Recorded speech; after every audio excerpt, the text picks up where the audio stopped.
ఈరోజు actor శివాజీని national women commission పిలిచారు.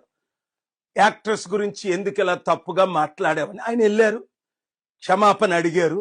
Intentional గా ఆయన నాకు తెలుసు కనుక చెప్తున్నాను, అటాక్ చేయడానికి అట్లా మాట్లాడారని నేను అనుకోవట్లేదు.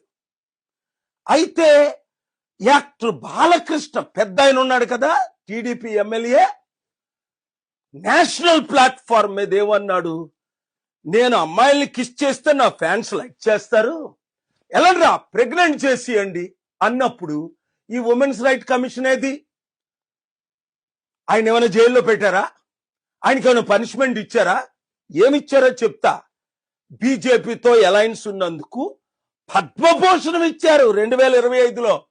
వచ్చే సంవత్సరం భారతరత్న కూడా ఇస్తారట ఆయనకి.